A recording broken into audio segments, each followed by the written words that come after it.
Hello, this is Jeff Gaudiosi, and you're on misplacedstraws.com, where music comes to life.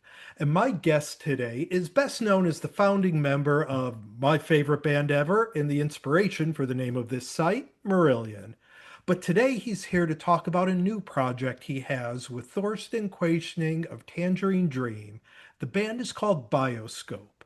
Their record Gento will be out everywhere on August 22nd, and it's an honor to welcome Steve Rothery. Welcome, Steve. Hi, Jeff. How you doing? I'm doing great. So, first off, how did you and Thorsten first get together? And was the idea always to make a record, or was it just to make some music and see what happens? Yeah, we met up for a coffee after Marillion played in Berlin in December 2018 on the Fear tour. We talked about the possibility about maybe working together one day.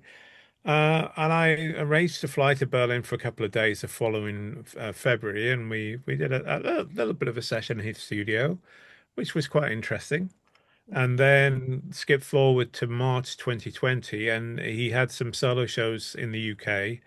And after his London show, we arranged to have a day at the Marillion studio, the Racket Club. So he had all his gear there, all his sequencers and keyboards. So we spent probably most of the afternoon and early evening just playing really and exploring what it would mean to work together. But there was an immediate chemistry. I mean, I'd always kind of loved that sort of music. I had Tangerine Dream albums when I was growing up in Whitby, Ricochet and Stratosphere. I love a lot of Vangelis's work, and so it wasn't that alien to me. I just thought it'd be interesting to try and do what I do over what he did, and so it proved to be. We started working together. I mean, after the pandemic, I think December 21, I started flying into Berlin for like 5, 6 days at a time, and every year we'd kind of have this ritual where we'd edge the album forward a little bit more until we got to the session we did last December, and we thought, we've pretty much got a record here. We should really try and finish it. And then that's when we decided to try real drums and found Alex and Thorsten flew across to London in March of this year. And we did the session with Alex at his little studio in North London, and he recorded drums on the whole album in 2 days, which was an amazing thing to see. Well, you mentioned Alex Reeves on drums. Now, while you and Thorsten really are the driving force of the music, Alex is kind of the hidden gem of this record because I think bringing in those real drums gives almost a sense of urgency behind the songs. It really pushes them forward. Yeah, I think it gives it an organic quality. It makes it more exciting. He kind of completed the songs really. I mean, they were sounding good before, with loops and programmed drums, but when you have a drummer of the caliber of Alex, it just adds a different dimension really. And things like Kaleidoscope um, transformed it really. It's a very atmospheric record, but there are definitely some really stellar guitar parts on it. As a writer, do you approach a song differently, knowing that it's destined to be an instrumental, or as opposed to having a vocal put over your part? Um, Well, I don't know. It's a whole different mindset, I think, when you're making an instrumental album. You don't have those considerations of, um, when's the singer going to sing and is this the right key for his voice?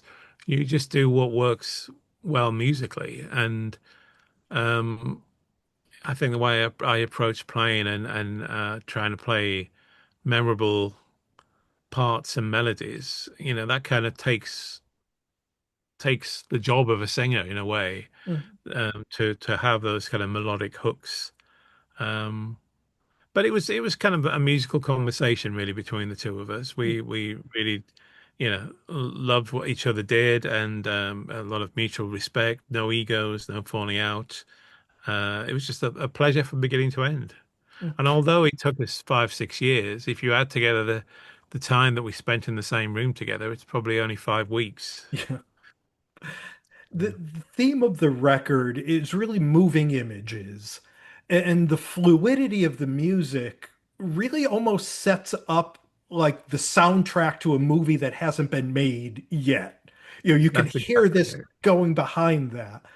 Were you influenced by that theme, or was it something that just kind of came as you were putting the record together? Yes, I mean it had always had a very cinematic quality to what we did, and maybe it might lead one day towards getting some soundtrack work. You never know. But it was just a very natural way of working for us. Uh, so I think that will continue for any future albums we do together. Mm. There are a few multi-part songs on the record. So, for instance, a track like Vanishing Point, do Hmm. you approach that as the whole and then kind of divide it up, or do you put sections together and then see what becomes a much larger song?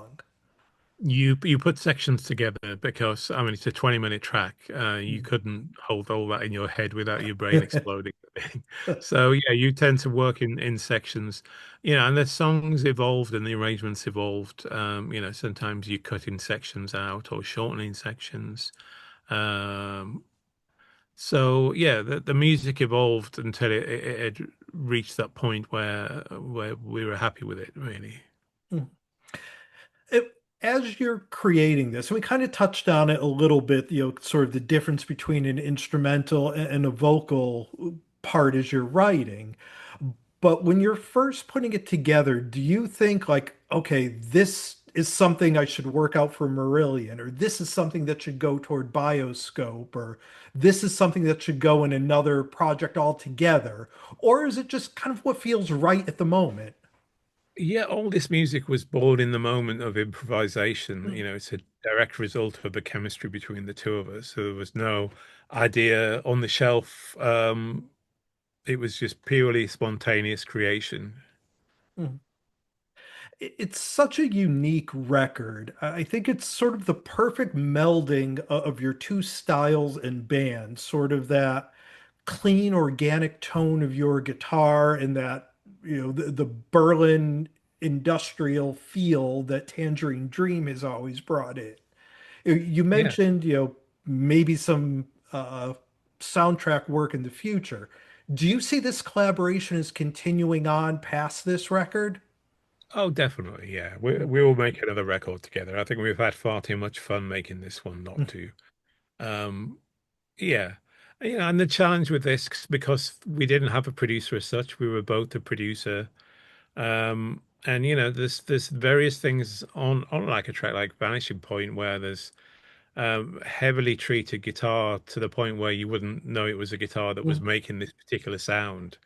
There's a sound that I like to think of as icicles, which is on a few points in Vanishing Point. And there's another patch. These are all from the Eventide H90 pedal. I should get commission. But there's one patch on that unit, and it sounds like the human voice. Sounds like a choir. And I use that in a couple of places. So, that's kind of one of the interesting things was to take the guitar, but not limit it to the role of the guitar sonically, but to be adventurous and try and find new textures and sounds you can drop in. And does doing a project like Bioscope, and you've done a lot of other solo work and different projects over the years, does that allow you to experiment with these kinds of things that may not fit into, I mean, there is no typical Marillion framework, but may not fit into what you do with the band? But no, I mean I've used some of these unusual sounds with the writing Mm. process for the new Marillion album. I suppose the only thing is the Bioscope album has been the incentive for me to buy all these new pedals. I've probably spent more money than I'll ever make from the Bioscope album on buying the pedals to make the Bioscope album, if the truth be told. But don't tell my wife. Oh, believe me, look behind me. We are all in that same boat. Yeah, yeah. How many guitars do you need? One more. Yeah, yeah, the answer is always just one more. Yeah. any chance of you guys doing any live dates? Yes, we got 5 shows put in Europe at the end of the year. It's very difficult because making the Marillion album, and we have the final Marillion weekend in Utrecht at the beginning of December. But immediately after that, I have 2 shows in the Netherlands with Bioscope and 2 in Germany, finishing off in Warsaw in Poland. And we've got Alex playing drums with us, Oh, and wow. my good friend Dave Foster playing second guitar. And we got a amazing video wall, and Finky, who does the lights for Tangerine Dream, doing the lights, and Ian Bond, who always did Porcupine Tree, and Stephen Wilson doing the sound. So it should look and sound fantastic. Wow, that sounds like it's going to be amazing. I probably know the answer, but I assume the odds of us being able to see that here in the US probably not on the board at the moment. I think it's unlikely unless I sold a lot of records. And of course, in this day and age, you're lucky to sell any records. Yeah, very, very much so. But it's weird. We talked about this a little at the very beginning with a record like Bioscope. I don't think streaming it does the record justice. I think this is one where, I mean, personally, I can't wait to hear the vinyl of it and just get that depth of sound. And there are certain records that lend themselves to streaming and certain records that lend themselves to a physical listen. And I think this is one where you definitely need to hold it and listen to the Yeah. physical. Yeah, I mean the vinyl sounds absolutely fantastic. I went down to Abbey Road with Andy Bradfield, who mixed the album for the half-speed mastering, and it really is the best of both worlds. It's a beautiful, deep, rich bottom end with a pristine, clear, high frequencies. So, yeah, I think it's going to be an exceptional album. Now, Well, switching gears a little bit, it's been about 3 years since the last Marillion record, An Hour Before It's Dark. You guys been working on the next one? Any tidbits as to when we could expect a new record? I'd like to think some point next year, ideally kind of June time, Mhm, maybe September, depends. Really depends how the next 3 months go. mhm. And one thing I definitely have to ask you is about a week or so before you and I are having this conversation, Steve Hackett happened to post a picture of the two of you playing together. Anything gonna come out of that, or is it just two friends getting together? No, no, it's an album we've been working on very nearly for as long as I've been doing the Bioscope album. Um, so yeah, no, it's probably about 85% finished. I just need to record some extra guitars for it, but it sounds wonderful. It's an instrumental album. It's quite cinematic, but in a very different way to the Bioscope album. That'll be out some point, probably in the middle of next year, I would think. But yeah, great experience. And yeah, he's a really good friend of mine, and one of my big influences. So yeah, I'm finishing that off next, and then I'm gonna finally finish my Reverend Toulet, my space-themed instrumental album I've been working on for even longer than Bioscope, since probably 2017. So that's next on the calendar. So yeah.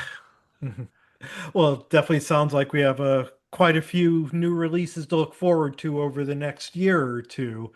And we talked about being on the road with Bioscope, and I know you have a couple Marillion weekends coming up at the end of the year. Any other time that we'll see either you or the band on stage through 2025? We have a festival on a beach in Cornwall near the end of September, which is going to be an interesting experience. But that's the only other show apart from the Utrecht weekend we have. And then we start out next year with Cruise to the Edge again in March. Yep. Yeah, for people who haven't seen, you guys and Steve Hackett as well will be the headliners on Cruise to the Edge. And the cruises are a big thing now. A lot of bands do them, and almost every genre of music has a cruise now. Do you guys like that experience of sort of being with that captive audience and playing a couple shows? For it's almost similar to a Marillion weekend, but on a boat for you guys. So. Yeah, it's not quite as much fun as a Marillion weekend, Yeah. but it's still a lot of fun. I mean, most of the people on the boats seem to like us. Not everyone. I think there's a certain amount of snobbery for any band that wasn't making records in 1972. But it's a bizarre thing, the cruise, really. It's like a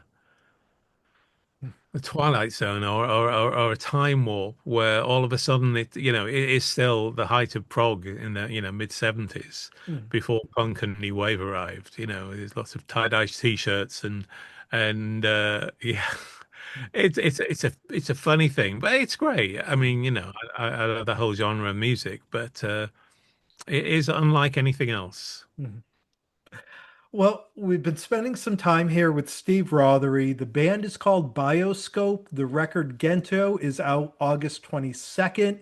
It's a remarkable listen, just a really unique record. I don't think you're going to hear anything else like it. Steve, thank you so much for taking the time to do this. It's been a pleasure to talk with you. Cheers, Jeff. Likewise. And hopefully we can do this again some point next year when a new Marillion record comes out. Yes, all be well. Yeah. Thank you so much Okay. and best of luck with the record. Cheers. Thanks a lot. Take Bye. care. Bye.